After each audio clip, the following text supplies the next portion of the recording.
পুরুষার্থ। শাস্ত্রে 4 ধরনের পুরুষার্থের কথা বলা হয়েছে। প্রথম হলো ধর্ম। আপনি কি জানেন এই ধর্ম আসলে কি?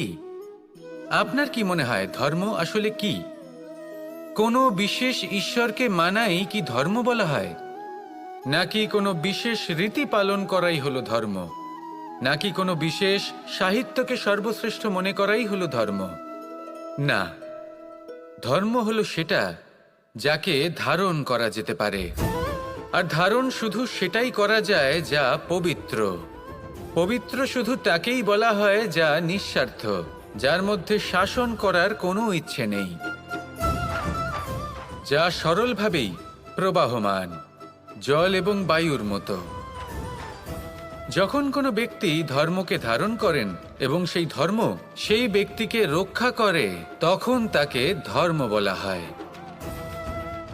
ধর্ম যা রক্ষা করে অহংকার থেকে, খারাপ চিন্তার হাত থেকে। সেই জন্য পুরুষার্থ গড়ে তোলার আগে, ধর্ম পালন করার আগে, ধর্মের প্রকৃত অর্থ কি সেটা বুঝে নিন। এটা জেনে রাখুন যে সমস্ত ধর্মের আধার, সমস্ত ধর্মের ভিত শুধুমাত্র ভালোবাসা। আসুন আর এই ভালোবাসার সাথেই বলুন রাধা রাধা। অর্থ। দ্বিতীয় পুরুষার্থ। এই অর্থ বলতে বেশিরভাগ মানুষই ধন মনে করেন। কিন্তু যদি অর্থের তাৎপর্য শুধুমাত্র ধন হয়, তাহলে তা কিন্তু অত্যন্ত অনর্থকারী। তাহলে অর্থের অর্থ কি? অর্থ সেটাই যা আমাদের জীবনের জন্য প্রয়োজনীয়, যা আমাদের সুখ দান করে, শান্তি প্রদান করে, কারণ সেটাই সবথেকে মূল্যবান। মাতা পিতা, বন্ধু, আত্মীয় স্বজন, গুণ, পুণ্য, জ্ঞান, এই সব কিছু মিলে অর্থ তৈরি হয়। আর সঠিকভাবে বলতে গেলে এটাই কিন্তু জীবনের আসল অর্থ। তাহলে আসুন আমার সাথে ভালোবেসে বলুন রাধা রাধা। কাম। তৃতীয় পুরুষার্থ। এবার অধিকাংশ মানুষই কাম বলতে বিলাসিতা, বাসনা, লালসা মনে করে ফেলে। আসলে এমন কিছুই নয়। কামের বাস্তবিক অর্থ কি? কামের বাস্তবিক অর্থ হল কামনা। প্রতিটা ব্যক্তি, প্রতিটা মানুষ, প্রতিটা জীব এই সংসারে কোনো না কোনো বিশেষ কারণে আসে। সেই কারণকে পূর্ণ করার জন্য কর্ম করাকে কাম বলে।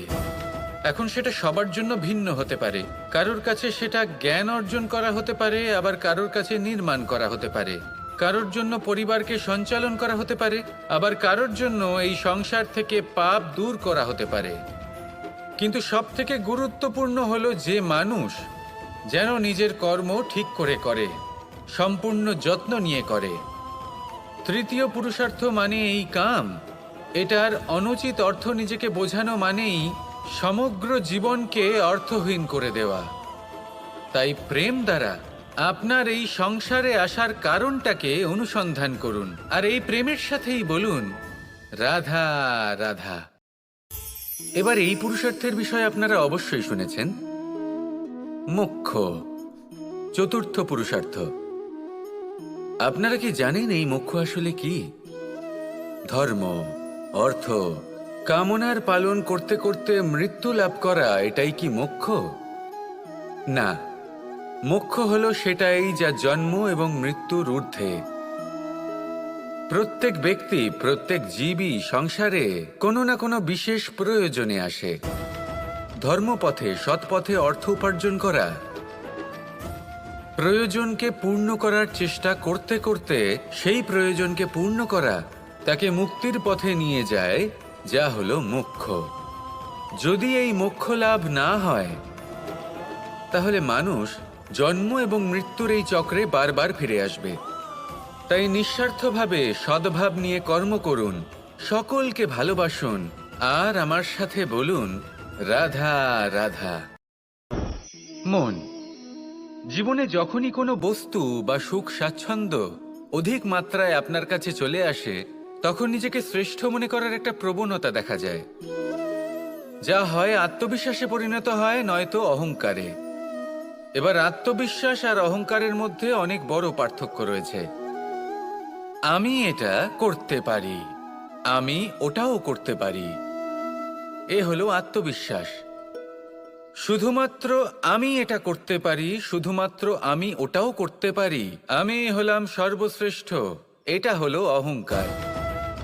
এবার এই অহংকার এর ধ্বনি অনেক দূর প্রবাহিত হয়, আর এর প্রহার সর্বপ্রথম আপনাকে বিপর্যস্ত করে। এবার এই অহংকার এর বিপরীত শব্দ হলো বিনয়, অর্থাৎ নিজের ঊর্ধ্বে উঠে অন্যের বিষয়ে ভাবনা চিন্তা করা, সংসারের বিষয়ে ভাবা। এই বিনয়ী হবার চেষ্টা করুন, একের থেকে অনেক হওয়ার চেষ্টা করুন এবং একসাথে থাকার চেষ্টা করুন। নিশ্চিত রূপেই আপনি বিকাশের কারণ হবেন। মত্ততা থেকে নিজেকে দূরে রাখুন, অহংকার থেকে নিজেকে দূরে রাখুন। এই মন প্রসন্ন হয়ে বলবে, রাধা রাধা। কামবোধ, এটাই আপনার অন্তরের প্রথম শত্রু। বেশিরভাগ মানুষই কামবোধ বলতে লালসা বোঝেন, কিন্তু এটা সম্পূর্ণ সত্য নয়। কামের আসল অর্থ হলো কামনা। এটা খুবই সহজ ব্যাপার। মনুষ্য শরীর থাকলে, মানুষের মন থাকলে এই কামনা অবশ্যই থাকবে। এবার এটাই দেখতে হবে যে এই কামনা নেতিবাচক কামনা নাকি ইতিবাচক কামনা। অন্য কারোর জিনিসে নজর দেওয়া, অন্য কোনো মানুষের উপর নজর দেওয়া, কোনো অনুচিত বস্তুর দিকে নজর দেওয়া, এ নেতিবাচক কামনা। আর এই দুষ্কামনা মানুষকে দিয়ে অপকর্ম করাবেই করাবে।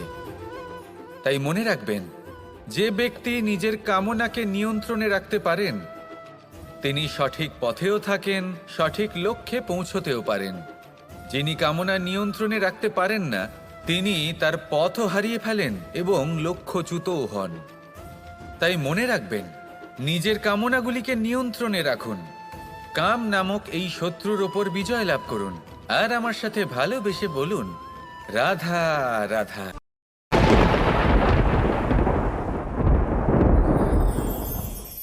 ক্রোধ আপনার অন্তরের আরও একটা শত্রু। এই ক্রোধ আসলে কি?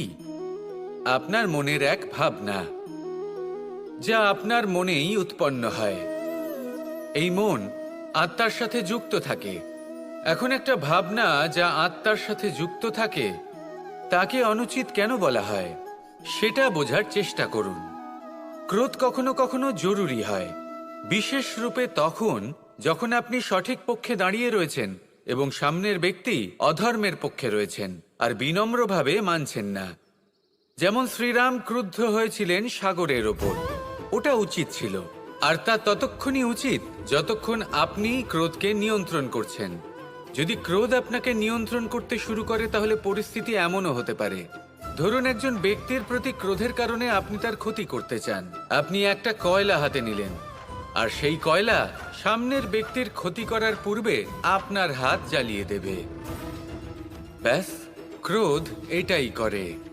সর্বপ্রথম আপনার ক্ষতি করে, আপনার বিবেক হরণ করে নেয়, আপনি আপনার নিয়ন্ত্রণ হারিয়ে ফেলেন আর সবকিছু নষ্ট হয়ে যায়। বেশিরভাগ মানুষ ক্রোধে এমন সিদ্ধান্ত নেন যে সেটা তাদেরই বিনাশের কারণ হয়ে দাঁড়ায়। আর কিছু মানুষ বলেন যে আমাদের জীবনে এত যন্ত্রণা আছে, এত সংকট আছে যে ক্রোধ উৎপন্ন হবেই। আর এরকম সময় এটাই উচিত হবে যে আপনি নিজেকে ক্রোধের থেকে দূরে রাখুন আর তারপর সমস্যার নিবারণ করুন। আর এই নিবারণই আপনার জীবনকে একটা শ্রেষ্ঠ স্তরে পৌঁছে দেবে। তাহলে ক্রোধ থেকে দূরে থাকুন, সুপ্রসন্ন থাকুন আর আমার সাথে ভালোবেসে বলুন, রাধা রাধা। আলস্য আপনার আরো একটা অত্যন্ত বড় শত্রু, যা আপনার মনের মধ্যে বসবাস করে আর ধীরে ধীরে আপনার কার্য শরীরের একটা অংশ হয়ে ওঠে। সব কাজে দেরি করিয়ে দেয়, সবকিছু নষ্ট করে দিতে পারে এই আলস্য। এই কাজ আজকে হলো না, কোনো ব্যাপার নয়, কালকে করে নেব। প্রকৃতি আমাদের এটা শেখায় না। ভেবে দেখুন, যদি সূর্য এটা ভাবে যে কাল উদিত হব না, কিছুদিন পরে উদয় হব, তাহলে কি হবে? সমগ্র পৃথিবীর বিনাশ হয়ে যাবে। ঠিক কি না?